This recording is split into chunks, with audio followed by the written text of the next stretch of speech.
A record surge in COVID-19 cases for Utah, and tonight, all of a sudden, this thing you read about affects our family.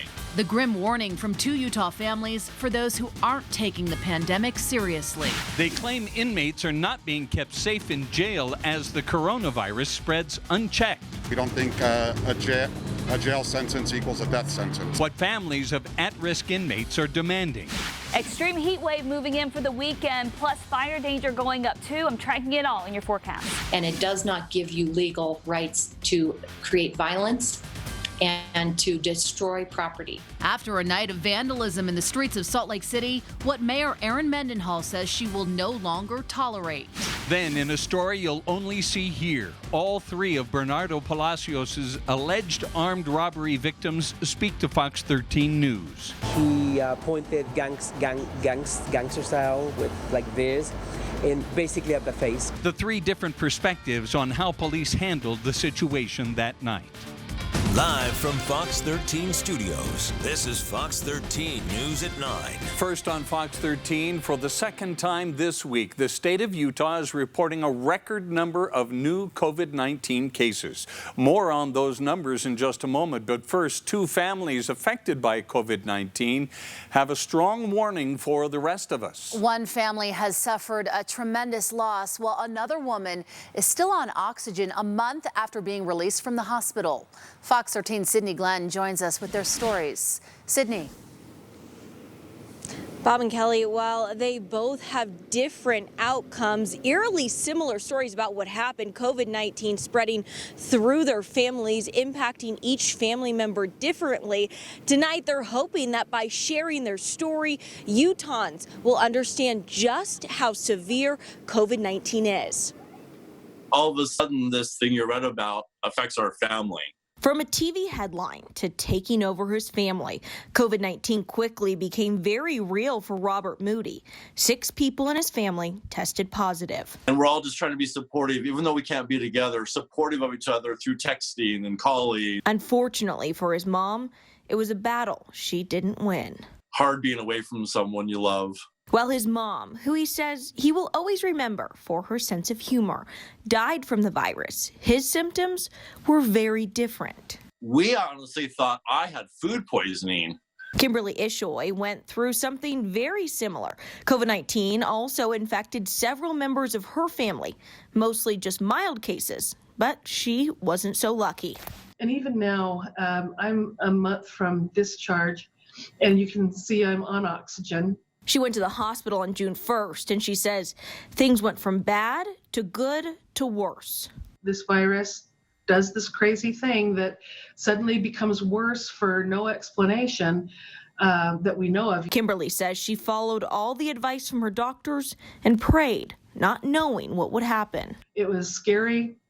I remember having to breathe very, very deeply, and still the alarms were going off, showing that my oxygen level was not improving. While Robert and Kimberly are both recovering, they have a message for everyone.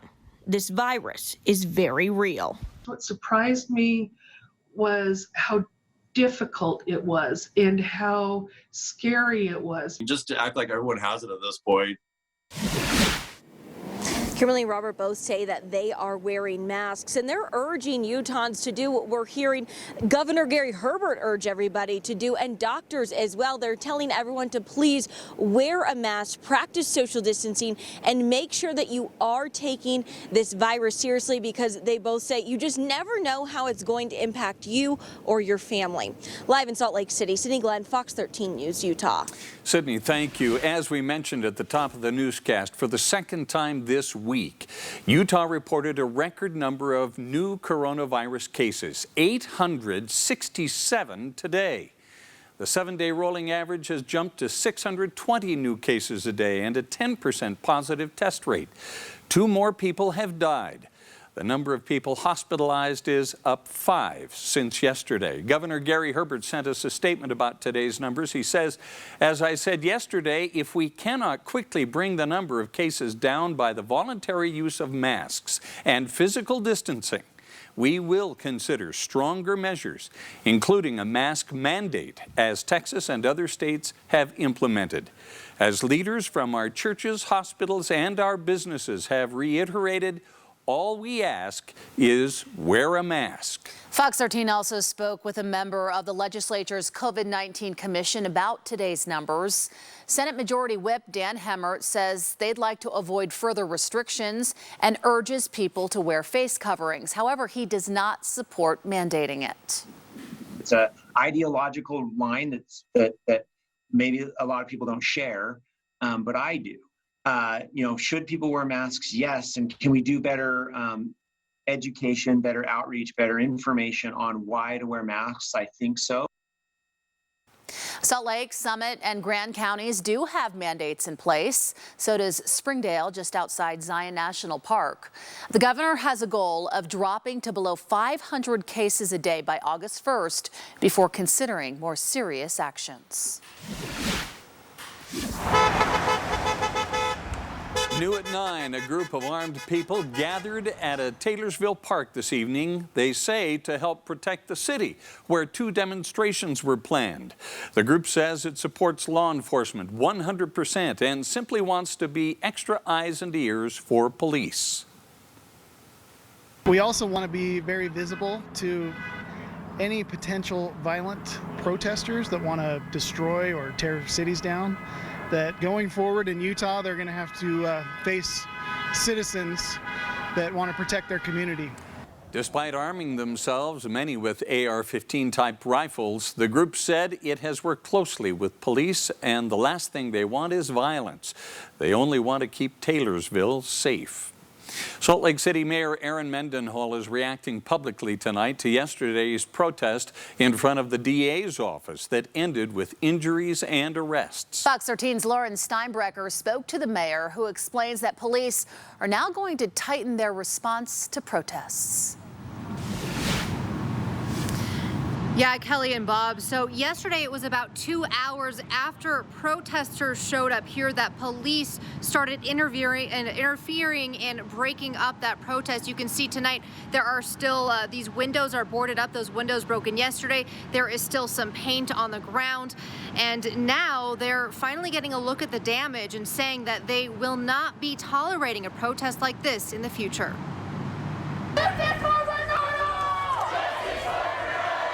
Protesters expressed the message of injustice and a call for change through chants, marching in the street, and eventually through red paint splashed all over and broken windows at the Salt Lake County DA's office. One day later, the Salt Lake City mayor has a message too. And it does not give you legal rights to create violence and to destroy property. And that is something that, as we saw last night, that we will not tolerate going forward. Salt Lake City Police Mayor Erin Mendenhall says we'll no longer tolerate the 3 Vs: vandalism, violence, or vehicles used to block roads and create a barrier. Police won't wait like they did on Thursday. They'll intervene immediately. We in Salt Lake City have for many years made sure to protect people's First Amendment right to come down and protest. But you need to understand that means peacefully. When it comes to why these protesters gathered in the first place, Mayor Erin Mendenhall says she knows systems in Salt Lake City need to improve. Community members are already doing the work of building and reforming. One of those examples is the Commission on Racial Equity in Policing. She says she implores people who want to build change to do it constructively. We want to put these changes into place, but tearing things down and creating destruction is no way to build reform. Now, we know that police arrested 4 people from those protests yesterday. They say that this damage that you see here is estimated to be about $100,000 to $200,000. Live in Salt Lake City, Lauren Steinbrecher, Fox 13 News, Utah. Lauren, thank you. 2 people were arrested during the protest and 2 others were arrested later during a traffic stop. Mercedes McKinley was arrested for assault on a police officer and failing to disperse. Ryan Moore was arrested for failing to disperse. Sofia Alcala was arrested for criminal mischief related to the painting of the DA's office, and Emmanuel Hill was arrested for criminal mischief and property damage related to the painting and window breaking at the DA's office. News. Meantime, Governor Gary Herbert has now expanded his emergency order because of last night's protests to July 14th. He's ordered the Utah State Capitol grounds closed to the public, and now he's expanded that to the Salt Lake County District Attorney's Office. The governor has also offered Utah's Department of Public Safety to assist Salt Lake City Police if they need it. Sim Gill reacted today to vandalism at his office. He came out to see for himself the damage that had been done to the building last night that he helped design. He saw all the red paint, the signs, and broken windows. What we do sometimes, and what we are called to do, is to find the uncomfortable truth. And we recognize that it will not be pleasing to everyone, but we will not shy away from our moral and ethical duty. Taxpayers will have to foot the bill for all this cleanup. In the aftermath of Sim Gill's ruling, lawmakers say they are working on more police use of force bills. Salt Lake County DA Sim Gill even suggested laws do need to be changed. Lawmakers say they're already drafting legislation dealing with use of force and de-escalation. There has to be an honest conversation about it, and it's going to make people uncomfortable, and we all should be uncomfortable about it because this is a systemic issue. It didn't happen overnight, and there's a history with law enforcement and communities of color here in the state of Utah and across the country. Representative Angela Romero there says people who want to see change should contact their elected representatives. Tonight, Fox 13 News has received new details about what happened the night Bernardo Palacios was killed by police. Adam Herbett spoke with 3 people who detailed their dramatic accounts of their encounters with Palacios. That exclusive report is coming up at 9:30.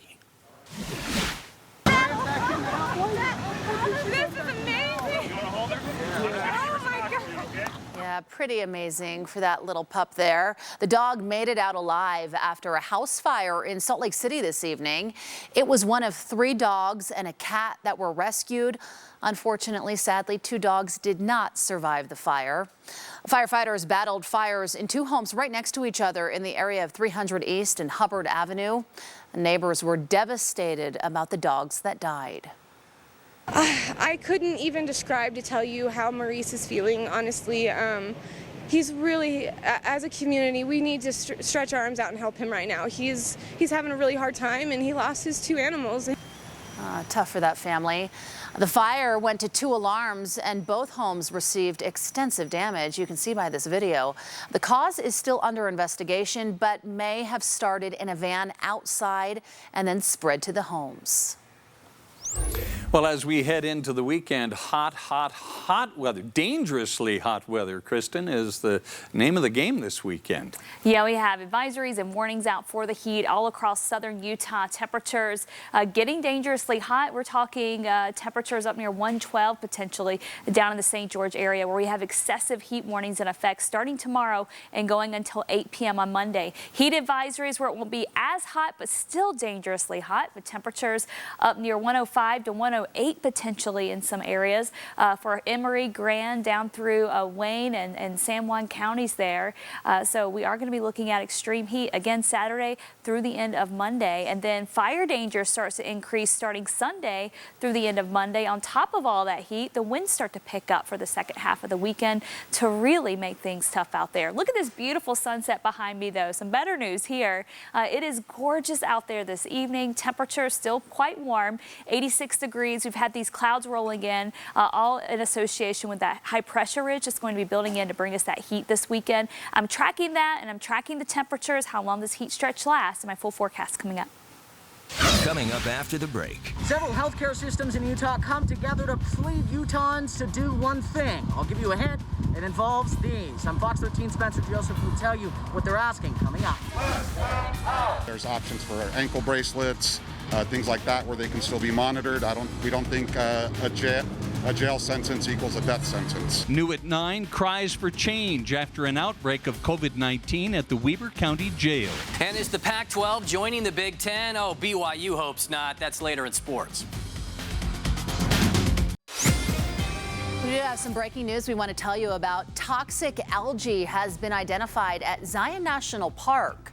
The Division of Environmental Quality says a harmful algal bloom killed a dog last weekend in the North Fork of the Virgin River. Test results confirm the toxic algae. The agency is now posting signs warning visitors to stay out of the water. They don't want to swim in that area. They want to avoid the areas with any algae scum. They want to keep, most importantly, keep your animals away from the water and to not drink the water from the river, even water that's been passed through a filter. Yeah, you heard it there. People being asked not to drink the water. There are warning signs up. Also, ranchers are being told to keep their livestock out of the river as well. Longtime presidential advisor Roger Stone was set to report to prison next Tuesday. He was convicted of lying to Congress, witness tampering, and obstruction during the Mueller investigation. But tonight, President Trump has commuted Stone's prison sentence. He was supposed to serve more than 3 years. Stone has also appealed his conviction and continues to deny any wrongdoing. Governor Gary Herbert has now extended a pair of executive orders related to the coronavirus pandemic. He is continuing the mandate that people wear face coverings in any state-run facility, including driver license offices, also state-run liquor stores.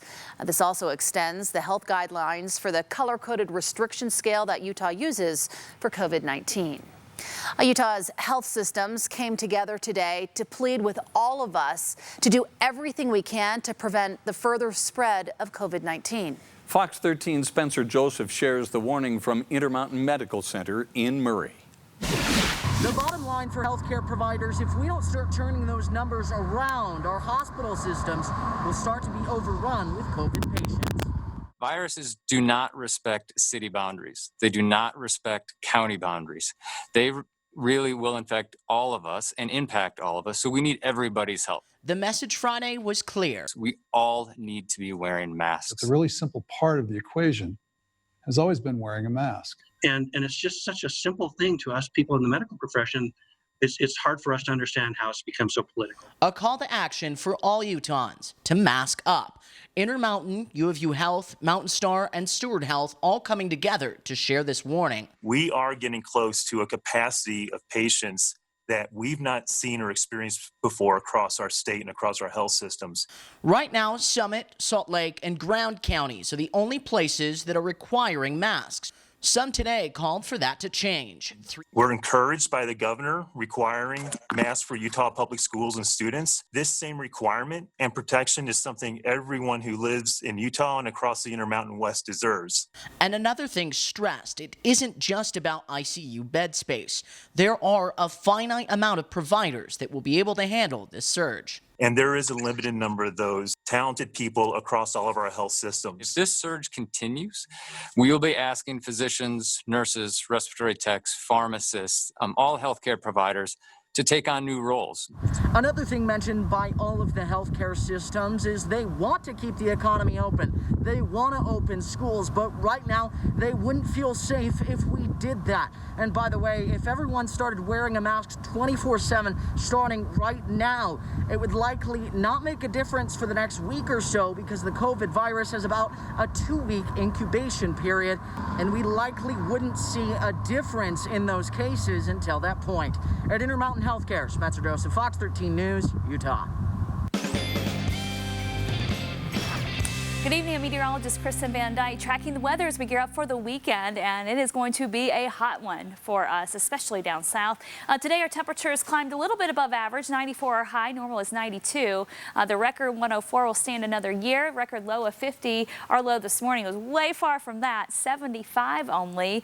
So a warm start this morning, and we'll see another mild start tomorrow as well. Sunset earlier at 9 p.m. And then it rises tomorrow at 6:06. Still really beautiful out though, 86 degrees, north winds coming in at about 5 to 10, and partly cloudy out there. Those clouds will eventually clear out, and we'll be back to mostly sunny skies tomorrow. Temperatures starting off in the upper 60s and low 70s tomorrow, and then quickly climbing from there. In fact, most of the afternoon in the upper 90s, and eventually we'll probably top out in some spots along the Wasatch Front right at 100 degrees. So do expect most of the day to be in the high 90s. It is going to be much hotter tomorrow afternoon. Here's a look at some of that cloud cover from our visible satellite, and you can see it all fade to black back as the sun sets, so you can no longer see the cloud cover there. But then as we take a wider view, all of this cloud cover circulating over an area of high pressure. So you know it's coming in. We have that ring of cloud cover rolling over us right now, and that high pressure continues to lift in our direction through the weekend. So the hottest days, Saturday, Sunday, and Monday. By Monday, a disturbance starts to pass by to our north, and that cranks up the wind, which increases our fire danger. And so by late Sunday, we're going to start to see our winds picking up, so fire danger will increase then, and then we'll keep the especially high fire danger going through Monday. And then that high pressure starts to move away. We get a tiny break from the heat, a brief break from the heat, but then more heat moving in after temperatures go back to normal. Most of next week will be spent back again above average. So get ready for the dog days of summer. It is going to feel so hot and relentless.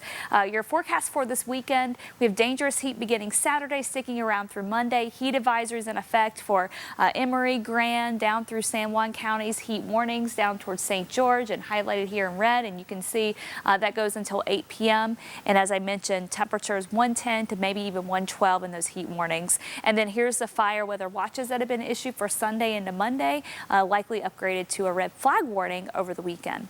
Your forecast tomorrow morning, temperatures start in the upper 60s, 50s for the Wasatch back. We'll start off at almost 80 right out of the gates in St. George, and then those temperatures really climb there up to 110 tomorrow. We haven't seen temperatures up near 112 in a couple of years, so this is not the most common thing to see temps this hot. Up in Moab, 105, 107 at Bullfrog, and then we'll have temperatures in the high 90s to triple digits from Salt Lake to Provo, Delta, and Milford, all looking at temperatures in the triple digits. Southern Utah forecast 109, 110, 109, and 106. The break will be 103 by next Friday. Breezy conditions on Sunday, Monday, and in northern Utah, still near the triple digits on Sunday, and then temperatures fall back a little bit, upper 80s Tuesday, then they're climbing back right back up again by the end of next week. The high 90s move right back in.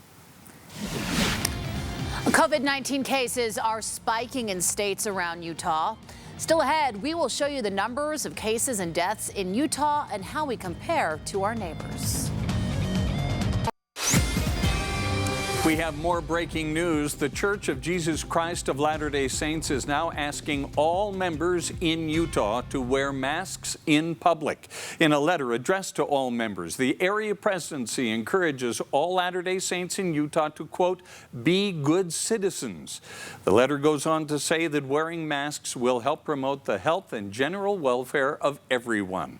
We have a copy of the letter at fox13now.com. New at 9, protesters in 2 Utah cities are demanding the release of nonviolent inmates during the COVID-19 pandemic. The protests were held in both Ogden and St. George, where COVID-19 outbreaks continue inside county jails. Fox 13's Haley Higgins spoke to a family anxious for their high-risk brother to be let out of jail. 19-year-old Raul Moreno has been behind bars since before the pandemic.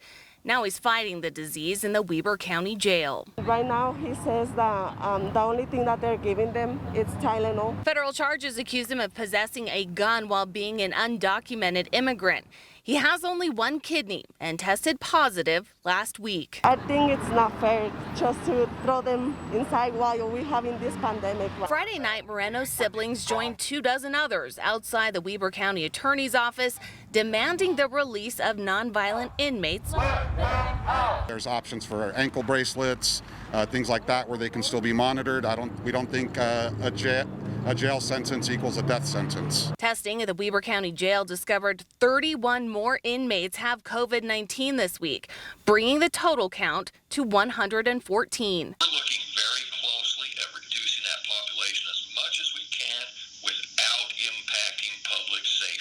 County Prosecutor Chris Allred tells me that his office is already reviewing hundreds of cases involving nonviolent offenders here at the jail to recommend to a judge whether they should be released early or on home detention. We've taken actually already very significant efforts to identify people in the vulnerable category, in the nonviolent category, and we're doing that right now to do our best to help the jail. Yet the ACLU says they have not been able to find out how many inmates have been released during this COVID-19 surge. Government officials need to end the policies. Moreno's siblings hope they can get him released early while awaiting trial, so things don't go from bad to worse. When he gets sick, he gets like really sick. In Ogden, Haley Higgins, Fox 13 News, Utah. Protesters do plan another event for Saturday, July 18th at the Ogden Police Station. Coming up after the break. He pointed gangster style with like this and basically at the face. We hear from the armed robbery victims who say Bernardo Palacios held them at gunpoint before his fatal run-in with police. Perhaps I could have talked to him, made him calm down, realize what was happening. I could have made a difference, but I didn't. The victims' differing perspectives on what happened in a story you'll only see here. COVID-19 cases are spiking in Utah, but it's even worse in one of our neighboring states. A closer look at what's happening across the border. Plus, what's Real Salt Lake doing to avoid the COVID-19 in Orlando? Later in sports. Live from Fox 13 Studios, this is Fox 13 News at 9. New tonight, we are hearing from 3 armed robbery victims who say Bernardo Palacios pointed a gun at them before he ran and was fatally shot by police on May 23rd. All 3 have different perspectives of how police officers handled the situation that night. Fox 13's Adam Herbets has the story you'll only see here. Well, one of the victims we spoke with says he believes police did the right thing. Another victim is now critical of the police department. And a third victim tells us he's not sure what to think, but he wishes he could have done something to save Bernardo Palacios' life. The video of Bernardo Palacios being shot by police is still too difficult to watch for this man, an armed robbery victim at a motel across the street. Every day I think about it, because every day I'm reminded by it because I'm across the street from it. He says that night he saw Bernardo was drunk and offered to get him a cab. That Bernardo said no thank you, gave him a hug, and then left, returning a few minutes later with a gun demanding money. He pointed gangster style like this and basically at the face right here. He says when Bernardo thought he was about to be caught, he came back a third time, trying to climb through the window. And he said, please help me.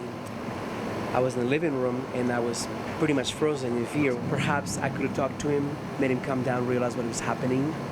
I could have made a difference, but I didn't. Now he's emotional, wondering if he could have saved Bernardo's life, even if that meant putting his own life in danger. I forgive him very much with the bottom of my heart. I hope he finds peace and rest wherever he's at. Another victim at the motel says Bernardo and another suspect also held him at gunpoint. That obviously he wants justice, but does not think it was fair for police to shoot. That second suspect, so far, has not been arrested. What if it happens again and again and again and again?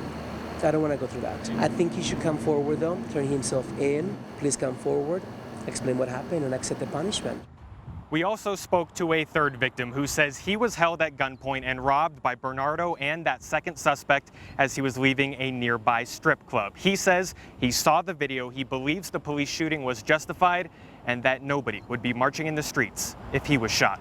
Reporting in Salt Lake City, Adam Herbets, Fox 13 News, Utah. The Salt Lake County Health Department is seeing an increase in high school sports-related COVID-19 exposures, and officials are concerned. The Utah High School Activities Association voted yesterday to go ahead with sports this fall, but the health department says over the past month, some people have ignored the guidelines. We believe that sports and physical activity is an important component of high school and of life. We have sports exposures because people aren't following the rules. And really that's not okay, that's not acceptable. It's what is spreading this illness. Some of the things teams can do to protect everyone include checking for COVID-19 symptoms before any event, social distancing, wearing masks when not directly involved in competition, and following quarantine orders if someone is infected. Businesses in Riverton are getting free masks to give to customers who don't have one. Riverton City and the South Valley Chamber of Commerce are providing the masks so those businesses won't have to turn away any of their customers. In the first round of distribution, each business will be given 100 masks. Riverton's mayor is encouraging everyone to mask up to help businesses stay open. Not only protect the public health, but also protect our economic health, which I know is very important. And as a business owner myself, we absolutely have got to keep this economy going. And I think this is a program that can help in that effort. Those businesses do not want to shut down again. Riverton City plans to submit expenses from buying the masks and delivering them for reimbursement under the CARES Act. Health officials say the rolling 7-day average of new cases here in Utah is up to 620. But Utah is not the only state seeing this dangerous trend. Fox 13's Max Roth compares how Utah's cases, also hospitalizations and deaths, compare to our neighbors. Utah is right on the edge of dangerous territory, not just as a metaphor, but geographically. To the north and west, Idaho and Nevada are spiking just a little more than we are. And to the south, Arizona is one of the world's worst hotspots right now. Okay, we're going to start by looking at the total number of cases in all of the states that neighbor Utah. And you can see Arizona, wow, they have a lot of cases, over 116,000. Utah, though, has far fewer people than Colorado, and still a lot of cases. So if we shrunk each of these states to the same population, 100,000 people, how would this look? How many cases would we have compared to each other? This is that number. And you can see Arizona still so many cases, almost twice the number as Utah at 853 per 100,000, but Utah still second among all of the states that neighbor us. We do have a lot of cases. This is our worst metric I'm going to show you. Then as we move on, the average number of cases that we've seen for the last 7 days, if we were all state with just 100,000 people, Utah would have 19 cases. Arizona still tops at 50. But look how well these states to our east are doing. And then we're still doing a little bit better than Idaho and Nevada on a per capita basis. Again, I want to zoom back and look at just the total number of deaths in all of these states. And again, Arizona leading the pack in this terrible category, but Colorado saw an awful lot of deaths early on. Utah, not so many, even though Idaho and Wyoming have fewer. But once we adjust all this for population, Utah's best measure by far, just 0.7% of all cases that we have eventually end in death. Utah's youth and relatively healthy lifestyles are likely playing a big role in that low fatality rate. But even 0.7% is about 10 times more dangerous than the worst flu season in recent years, and our hospitals have not yet been filled to their limits. In the newsroom, Max Roth, Fox 13 News, Utah. Loneliness is taking a toll on our children's mental health. A new resource they can turn to in dealing with their feelings coming up. Plus, Park City leaders and artists come together to talk about ways they can promote racial equality after the vandalism of a mural on Main Street. Dangerous heat moving in this weekend. I'm tracking heat warnings, heat advisories, and fire danger. Your full forecast coming up. You're watching Fox 13 News. Let's connect. Artists are speaking up about the vandalism to the Black Lives Matter mural painted on Park City's Main Street. Today, Park City Mayor Andy Bierman, along with guest panelists, held a conversation to discuss racial equity in the community, also the damage done to that mural. Artists say they wanted to bring unity to the community and not try to be divisive. Despite what happened, artists are thankful for the support they've received after this incident. These are people I've never met before. People don't know me, and a lot of them too from Park City are reaching out to me and telling me, hey, we want to repaint this and we'll repaint it with you. And it's just been crazy. Like, I really feel the love from everybody. Artists say they believe more education and respectful dialogue will help people understand the importance of art like this. The Salt Lake City School District is turning to telehealth, a tool they say will help students access mental health resources without ever leaving home. This summer, educators are teaming up with therapists from Odyssey House to offer the program for free. For months now, students' routines have been disrupted with little to no social interaction, and experts say this is taking a toll on children's mental health. Across the board, clearly a lot more isolation, sadness, anxiety, depression. We're also seeing increases in aggressive behavior, particularly among younger children, just because of how they're trying to cope with the isolation and dramatic change. Tough times for so many people, even our younger population. This service is free for students without health insurance. Also, in-person interviews are available for families who do not have access to the internet. If you remember, the state had to cut the program to deal with harmful algal blooms recently because of budget uncertainties. But thanks to a one-time federal grant, that important work can now resume. The harmful blooms, also known as HABs, occur when stagnant and nutrient-rich water warms up in the summertime. The blooms can produce skin, liver, and nervous system toxins. We've identified 18 priority water bodies.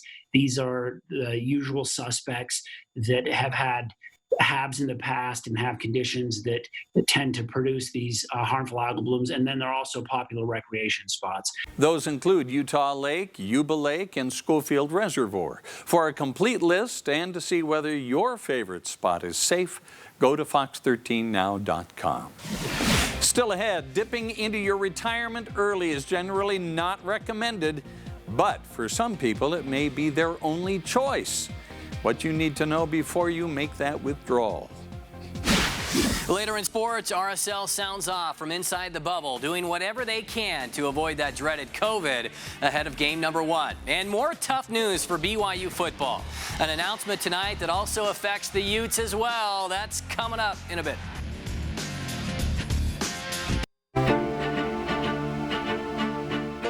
You may need this. Federal disaster assistance is now available for Utahns affected by the earthquake earlier this year. President Trump approved the declaration, making federal money available for Davis and Salt Lake counties. The money can be used to help homeowners, farmers, ranchers, workers who temporarily lost jobs, also small businesses. If you would like to apply for assistance, go to fox13now.com. Because of the pandemic, money really has become an issue for a lot of people. With federal unemployment benefits set to run out at the end of this month, you may be tempted to dip into your 401k or IRA. But before you do, you should know a few important things. I'm not sure there's an easy answer, but let's try and help the viewers. As a general rule, money invested in a 401k or any other type of retirement fund should not be touched until retirement. Among the downsides, there are heavy taxes to pay for those who take money early. The CARES Act does help in terms of withdrawals from 401ks. The CARES Act allows you to take out up to $100,000 of your 401k and avoid the 10% penalty that you normally would incur if you're younger than 59 and a half. While that is an option, I think it's a bad option because you're taking away income for a future part of your life, and that's important. Gary Gigi suggests you explore other options first. If you can find a job, you should. Even if it's not the exact job that you want today, I think it's better than taking money out of your 401k. If taking a job or even a second job is not an option, consider dipping into something other than your retirement funds. If you do happen to have a life insurance policy with cash value, obviously term policy doesn't have cash value, but a whole life policy, universal life policy may, and you can borrow against that, which is tax-free. However, it's a loan to yourself, and you are supposed to pay yourself back with interest. Relatives may also be an option. A lot of times, close family members, they would like to help if you would just ask them. And if you feel you must take a withdrawal from your retirement savings, don't forget to brace for taxes. And when you file your taxes, that's where the rubber hits the road, and you know for sure whether you withheld enough or didn't withhold enough. There are consequences for doing a number of these things. Now, Fox 13 News is helping you and your family rebound from this pandemic. If you go to our website, you'll find tips, resources, job search information, and a lot more. Just go to fox13now.com and click on the Rebound Utah tab. Well, I sure hope you like hot weather, because this day, Friday, was only a primer for what's to come this weekend. I know. This is cool compared to what we're going to see this weekend. I know. We got to scary. gear up. It is. Dog days of summer ahead, too. It's going to be relentless. So we're going to have day after day of extreme temperatures around here. The hottest, though, will be coming in this weekend. Today, we hit highs in the mid-90s, 95 in Provo, 94 in Salt Lake, and then we hit 105 down in St. George, also in Page. We almost hit 100 in Moab, and then we had mid to upper 90s out towards Price and Vernal. So it was a hot one all the way around. It's going to get hotter. It's 86 currently in the Salt Lake area. Partly cloudy skies. Temperatures tonight will be on the warm side. Many of us along the Wasatch Front, the upper 60s. Some of us may not even dip out of the 70s, and then we quickly climb tomorrow. Wasatch Front forecast temperatures will be in the mid 80s by 10 a.m. By noon, we're already in the low 90s, and then most of the afternoon in the upper 90s with highs right around 99 to 100 degrees for the Wasatch Front. Down south, it gets a lot hotter. Take a look at the hourly forecast for the St. George area. At 9 a.m., we're at 86. By 10, we're at 90. By 1, we're already at 102 by 1 o'clock tomorrow afternoon. And then we're just sitting up here right around 108 for hours in a row. And then, we'll spike and hit our high temperature of the day, which could be up near 109, 110 tomorrow. And then we'll repeat doing this all over again on Sunday. Overnight lows may have a tough time even dropping out of the 80s. So extreme heat down in southern Utah. High pressure ridge is moving in from the south. That's what's going to dominate our weather through the weekend. It starts to depart a bit early next week, allowing a disturbance to go by to our north. This disturbance will bring in cooler conditions up towards Idaho and Montana. Not much of a cool off for us. What it's going to do instead is bring in the wind, and so that increases the fire danger. High pressure ridge starts to move back into our direction later next week, which could mean another big climb in the numbers towards the end of next week into next weekend. So bottom line, back-to-back weekends as it looks right now with way above average temperatures. I think this weekend, though, will be the hottest. Your heat advisories are in effect starting tomorrow morning. It goes until 8 p.m. Monday. We have heat warnings in effect. St. George highlighted in red. That goes until 8 p.m. Again, 110 to 112 under the heat warnings, heat advisory, 105 plus. And that's what we're going to see there. Fire danger goes up Sunday through Monday with fire weather watches in effect. Tomorrow morning, temperatures in the upper 60s to the north, upper 70s down south. For the afternoon, upper 90s to triple digits, 90s for Park City, nearing 90 in Evanston, and then we're up near 110 down in St. George, 105 in Moab, Bullfrog at 107. Your forecast for southern Utah temperatures stay close to 110 both days in a row. Monday, 109, overnight lows down on Sunday night, only in the low 80s, upper 70s Monday night, and then our cool day of the week will be 103. Northern Utah temperatures near triple digits for the weekend. We get back to 88 for one day next week, and then temperatures steadily climbing again back to the middle and upper 90s as we wrap up next week. A few hours ago, the bombshell was dropped. The Pac-12 is joining the Big Ten in canceling all of its non-conference games for fall sports this upcoming season, which has huge implications for BYU. Just in football, the Cougars had already lost games against Michigan State and Minnesota. Now you can add Arizona State, Stanford, and Utah to that list. That's right. The rivalry games scheduled to kick off the season on September 3rd will now no longer take place. As for Utah, they lose 2 other games against Wyoming and Montana State. On a basketball front, after watching the departure of pieces like Booth Gotch and Caleb Lohner over the offseason, Larry Kuskoviak finally got some good news. What's up, Utah? Timmy Allen here. I'm excited to let you guys know that I've taken my name out of the 2020 NBA draft, and I'll be returning to campus to go to school and play next year. I'm excited to get to work with my teammates and coaches again. I'm excited to rep this red. Go Utes. Yeah, the junior-to-be Allen releasing that video via Twitter. He will return for another round up on the hill, foregoing an early run at the pros. Allen was Utah's leading scorer and rebounder a season ago. Like many Power Fives, the U is tightening its belt. Athletic Director Mark Harlan today telling the Salt Lake Tribune that the athletic department's budget has been slashed by $8 million for the fiscal year. Besides Harlan himself, those agreeing to take pay cuts are Kuskoviak, and football coach Kyle Whittingham. Real Salt Lake is 48 hours shy of playing their first soccer game in more than 4 months. 2 clubs have already dropped out of the tournament, Dallas and Nashville, getting bit early by the virus. As for RSL, they've crossing their fingers at this point, trying to stay safe inside that Orlando bubble, so they're ready to take on Colorado Sunday night. Our team hasn't had any positive tests, so in my mind, I'm just trying to make sure that that stays the case. It's just, you know, wear the mask, try and stay in the room, stay away from other people just to eliminate risk. We have certain activities, you know, to keep us busy. We try, you know, not to mix with any other teams. And so far, I have to say it's been better than what we thought. And highlights from home. Daniel Warner is the kicker at Farmington High for a reason. Punts of 47 and 40 yards. Tom Hackett would be proud, and Warner can split the uprights as well from 43 for the Phoenix win. Who needs a beach or city wave pool when you can create your own? Nice work, Mesa Haight. And finally, it's a foam party out in Lehigh. Looks like the washing machine exploded in the backyard. That's good soapy fun right there. If you want to be on, email sports@fox13now.com. How do you feel about Salt Lake City's flag? Well, guess what? Salt Lake City is sharing the finalists for a new flag that will replace the current one, and they want your opinion. Now, these are the 8 candidates for the city's next flag, narrowed down by a committee. Mayor Aaron Mendenhall says Salt Lake deserves a flag that represents all of us and that we would all be proud to see. You can see all of the designs and rate these designs online. All you have to do is just go to fox13now.com. The rating period, by the way, ends at midnight on August 21st, so you got a little bit of time, but don't put it off. They all look great. They are really flag pretty. on its way. Thanks for joining us, everyone. Quick Cast up next.